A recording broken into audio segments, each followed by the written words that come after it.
So it's quite an interesting question because I've been involved in technology learning and training for about 18 years. And over that time, there have been a lot of changes. And I think by far the most important is the consumerization of technology. When we look at how cheap things have, just really powerful computing devices have become and how easy they are to use and how omnipresent they are in all aspects of life. It's really amazing. I mean, and it's not just the education world. I travel all over the world. I live in Amsterdam. And it's funny, in Amsterdam, the taxis, they use this very expensive proprietary system to manage how they're deployed. When I travel to Romania, they have an app, and everybody, all the taxi drivers, they just plug their little Android in, and they take calls in, and it's a very, very low cost. And when we see that type of thing applied to education, that's what happens when we talk about consumerization of education. I think in its best aspects, it's empowering the end users much the way consumer tech does. And I would argue that education hasn't done as good a job about that as some other sectors.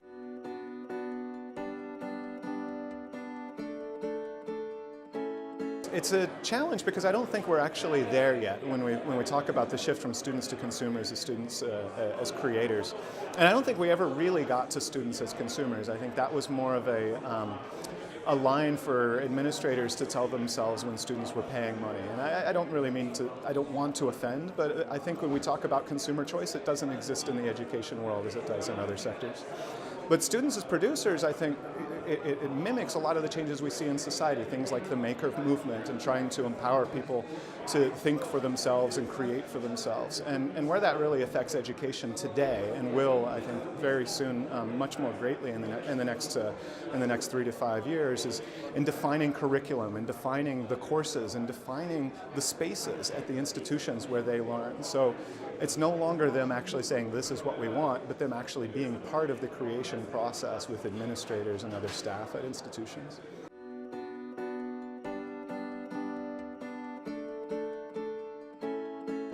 When we talk about student performance, I like to think about it in terms of an outcome-oriented approach rather than grades or other type metrics. So a learning outcome is really something that a student can say, think, or do. And to be able to measure that, you have to see evidence of what they have said, thought, or done. And that's really artifacts of their work.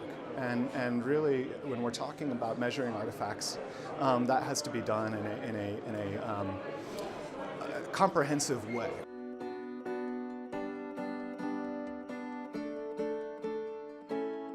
So if we look at students when they become part of a class that is a flipped classroom class, or a class that is more a maker class, the methods of evaluation for that type of class are very different. You know, we do a lot more formative assessment. We focus a lot more on student feedback.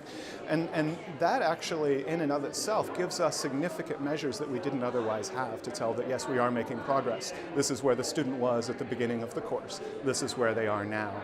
And I think that's how we should really be measuring progress, is where we were to where we are now, not some artificial standard of what everybody is supposed to be regardless of where they came from.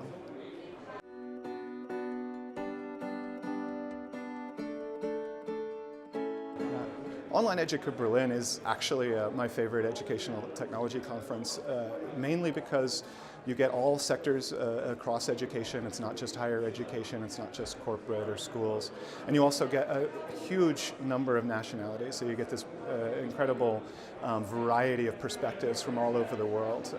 And it's the fact that we all speaking English in Germany makes it an even playing field for everyone, and it's just a really rich place to interact with peers and get new exciting perspectives. I've been here for 5 years, and I intend on returning.